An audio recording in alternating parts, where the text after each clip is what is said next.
Paano magpakapit ng preno sa ating disc brake na preno sa ating motor? So yan ang isishare ko sa inyo mga master. So itong aking motor mga master ay Rider Carbon 50 ito mga master at ito naman yung Fury 125. Ngayon ito magkaiba ito ng brake mga master sa ating ito parang ganito. Ngayon, mayroong brake na mahirap papakapitin, mayroon din namang madali. So isishare ko sa inyo yung mahirap at saka yung madali. So, ano nga ba yung tamang posisyon nito at ano ba yung dapat natin gawin kapag mahirap siyang ipakapit o ipapreno yung ating motor. So, ito sa mga master, ito mga master ay tama itong posisyon ng ating preno. Madali natin itong pakapitin. Kasi, ang kanyang preno mga master, itong labasan ng kanyang hangin o yung kanyang fluid, ito siya. Ayan, luluwagan lang natin yan siya. Mabilis natin itong ipakapit itong mga master, kahit magbomba lang tayo ng mga 5 to 10 na bomba, ay kakapit na ito. Kasi ang kanyang posisyon na to mga master ay nasa taas na parte ng kanyang pinaka brake. So ngayon, dahil mataas siya na parte ng kanyang brake, mapupuno niya muna itong part na ito mga master, yung buo na, saka sa lalabas yung hangin or di kaya naman yung sobrang fluid niya. Ngayon, kapag mapuno na ito, sigurado talaga dito ay mapuno. Kapag may lalabas na dito, sigurado talaga dito sa loob na ito ay wala talaga yung hangin or mayroon talaga yung laman sa loob, lahat bago lalabas yan dito. So, ibig sabihin, kapag masarado natin to, ito puno. So, ngayon, mapapakapit talaga natin tong ating preno. Kasi, puno talaga siya lahat. Wala siyang hangin kasi nasa ibabaw sa naka-posisyon yung ating alabasan. At ito naman yung mahirap pakapitin mga master. Ito namang preno na ito. Ayan siya. Kasi, ang posisyon ng kanyang labasan ng kanyang fluid ay nasa ilalim. Ito yun siya. Ayan, ito.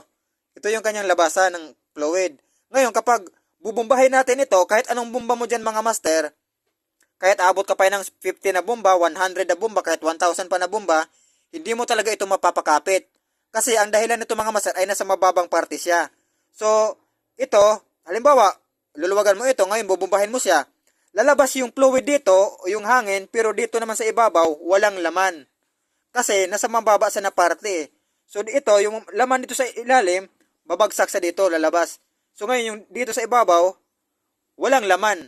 So na ito kasi yung importanteng malamanan para kakapit siya. So dahil nasa mababa siya, so yung laban dito sa loob, lalabas. So walang laman dito, kaya magkakaroon ng hangin.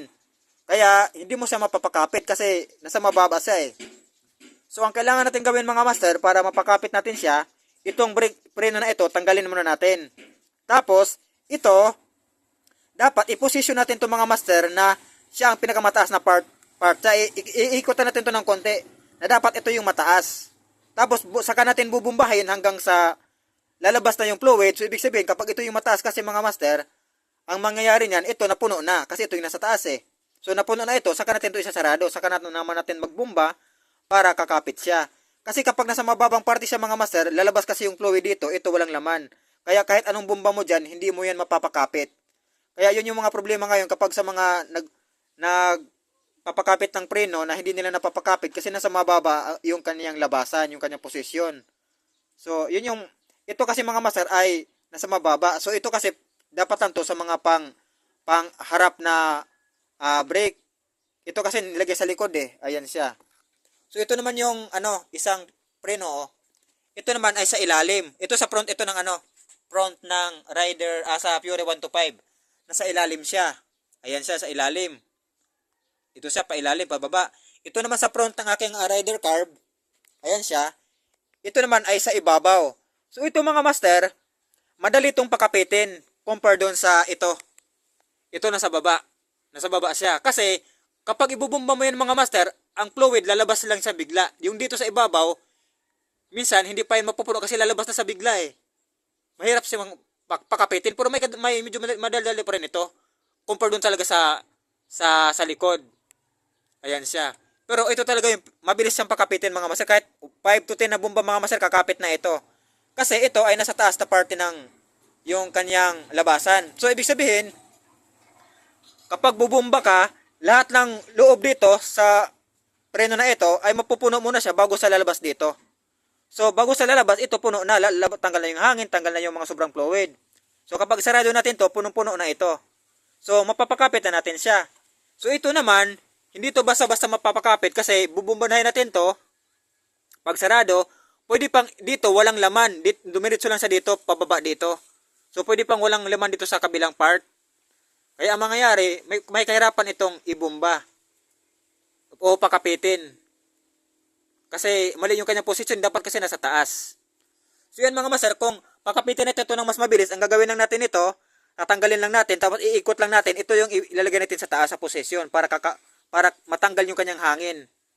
So ganun na mga master, kung paano tayo magtanggal ng hangin, paano natin papakapitin yung ating mga brake fluid, na hindi na tayo mahirapan, hindi na tayo bomba ng bomba, kasi yung mga nagbubomba talaga mga master na maraming beses na umabot pa ng 20 times, 30 times, mali yung kanilang posisyon yan. Kaya hindi mo yan sa mapapakapit o hindi mo yan matatanggalan ng hangin kahit anong gawin mo diyang bomba ng bomba. So, itong labasan mga master, kailangan mo lang ilagay sa bandang taas na posisyon parang kagaya nga dito. Ito, ayan, nasa taas siya. Ito yung tama. At ito naman yung sa isa, sa rider curve sa likod, ay tama. So, yung sa Pure ay parehong mali yun yung kanilang posisyon mga master. Parehong mali yan. So, mahirap yan pakapitin kapag hindi mga master yung dyan, gagawa, hindi talaga yan mapapakapit. Kasi ito, hindi yan napapakapit ng mga ito mga ganito, hindi yan nakakapit sa mga hindi pa ganun ka-expert. Bomba lang ng bomba. Maubos mo na lang yung binili mong brake fluid, hindi pa rin nila napapakapit. So ayan mga master, so kung ganyan lang kung paano natin i-position ng ating natin mga master, ang ating preno. Iangat lang natin to, ipatas lang to, iikot lang natin to na kailangan siya yung pinakamataas na part para lahat talaga napupuno, nalalamanan niya mga master.